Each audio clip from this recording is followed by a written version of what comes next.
Welcome back to GSMC's Down by Contact Sports Podcast. I am your host, Jeremy Lapidus. Today is Wednesday, January 15th. If you're just tuning in, we just finished going over the power rankings for the NFL Divisional round, and we've filled the 6 open spots for head coaches in the NFL. In this segment, we finish off our NFL talk, talking a little bit about Jayden Daniels, the phenom rookie quarterback that now belongs to the Washington Commanders. We're going to talk about where he ranks amongst all quarterbacks. How high can we put him in conversations without sounding insane? We're going to talk about that in just a second. But before we do that, remember, if you would like to be an even bigger part of the show than you already are, all you need to do is go to gsmcpodcast.net. Or if you are on YouTube, you can use that super chat feature. If you do either of those two things, a message should pop up on the bottom of the screen for you, me, and everybody else around the world to see. If you do have a burning question about sports, anything at all that you would like to ask, go and throw that in the comments. Throw it in the chat. I will get to it as soon as I possibly can. I appreciate everybody so much for sticking around, talking some sports with me here on a beautiful Wednesday, January 15th. But like I was saying, we are going to get into the big conversation, something that's weighing on my mind. We kind of talked a little bit about it yesterday if you were here in the show, but is Jayden Daniels a top 5 quarterback? It's something that, again, I've thought about for a while. I went and did a quarterback ranking quiz. I went and thought about what tier I could put him in. So I broke quarterbacks down into 6 different tiers-ish.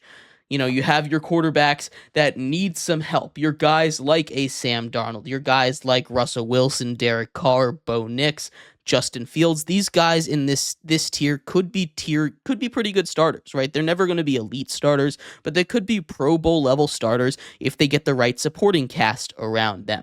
Then you have young guys that are just a little bit too experienced to really put judgment on, so I didn't know where to put them, kind of in that 5th tier. Could be higher, could be lower, depending on how high or low you are on them when they were in their draft cycle. Drake May didn't even start a full season. Bryce Young really came on towards the end of the season, but his early body of work in the NFL was not very good. We have Michael Penix, who looked solid, only went 1-2 in his games starting this year. So books a little bit out on him still.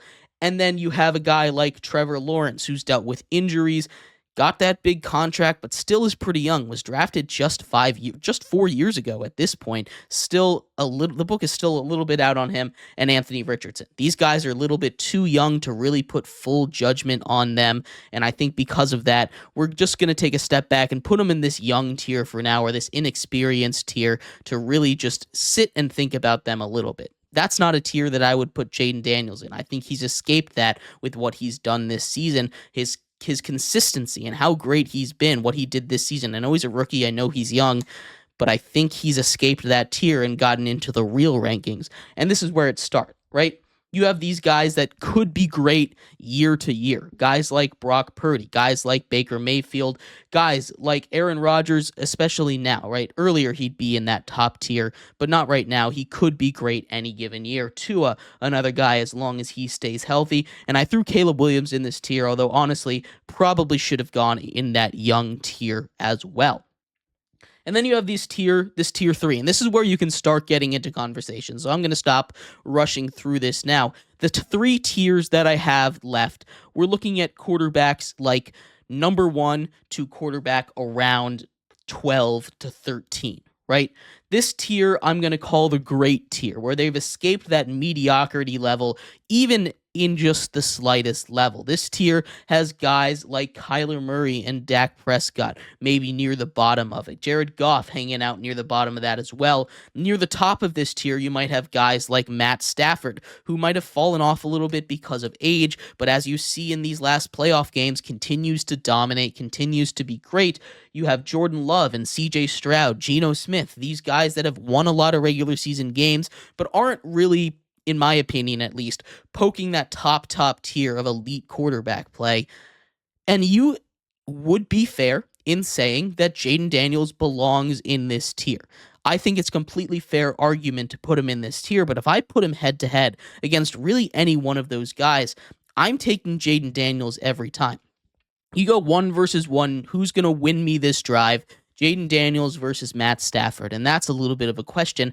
I think I'm leaning on Jayden Daniels, as what he's able to do with his legs just gives him that upper edge. Versus Jordan Love, I'm taking Jayden Daniels. He's a little bit more consistent and won't put the ball into trouble as much. CJ Stroud, again, I'm taking Jayden Daniels.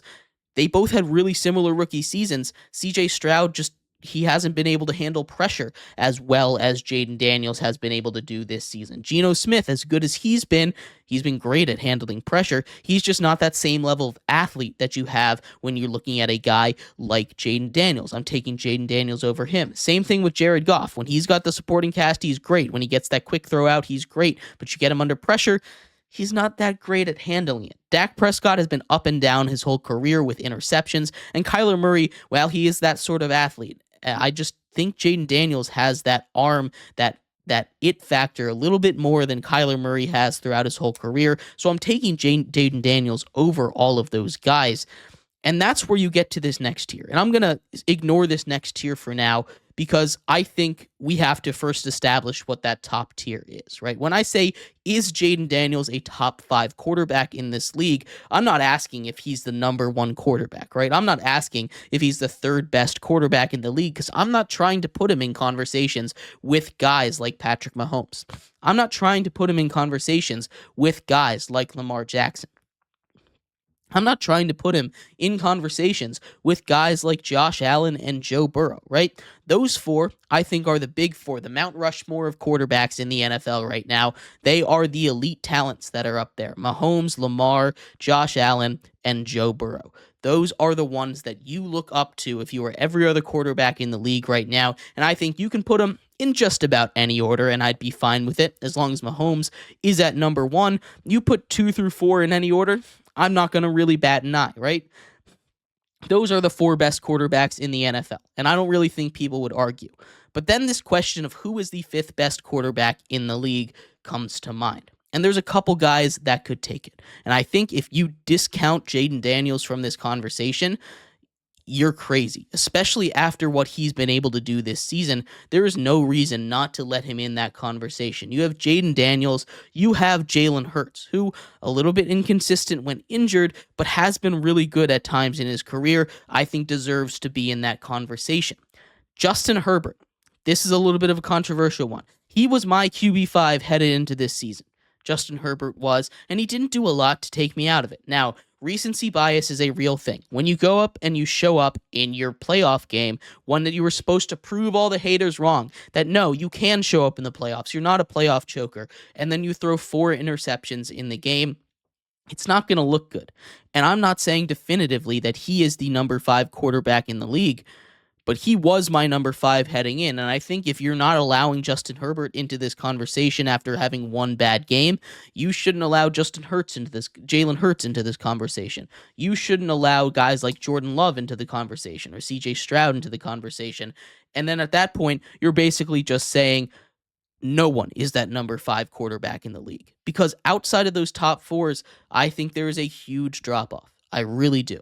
And because of that, I think Jayden Daniels, you could reasonably say, is the 5th best quarterback in this league. And I'm leaning towards the fact that he is.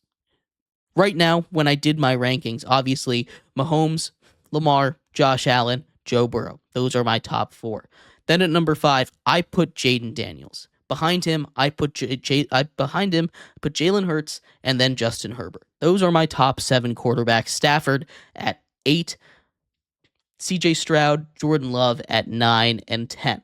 You can argue with me about the rest of them, but I think but we look at the guys right behind him. There's not too much of an argument for him to be at least in conversation with them. And I think he deserves to be at that number 5 spot in the NFL right now for what he's done, just because he's got that kind of game. He's got that kind of game where, like those elite quarterbacks in the NFL, he's one of those guys that I can see we will get angry at in the next couple years, because he just keeps finding ways to get it done, right? Those are the quarterbacks that make your blood boil as opposing fans, and that's the kind of quarterback that gets into that elite tier. That's the kind of quarterback that Jayden Daniels is, and he is the next quarterback that I think could potentially make that jump into the Elite Four that currently runs the NFL, all in the AFC, by the way. So maybe we get one in the NFC. Should be fun for the Commanders fans. I cannot wait to see how it turns out. But let me know what you think. Who are your top 5 quarterbacks? Does Jayden Daniels deserve a shot? I really think he does. I'd love to hear your thoughts. We're going to take a quick break here. When we come back, we turn our attention to college football, some draft talk a little bit. Quinn Ewers has made his decision. He is officially putting his name into the NFL draft. We're going to talk about where he might go, what that means for the future of Texas football, and what that means for other quarterbacks surrounding college football that might be thinking about entering this year's draft. That's coming up next here on GSMC's Down by Contact Sports.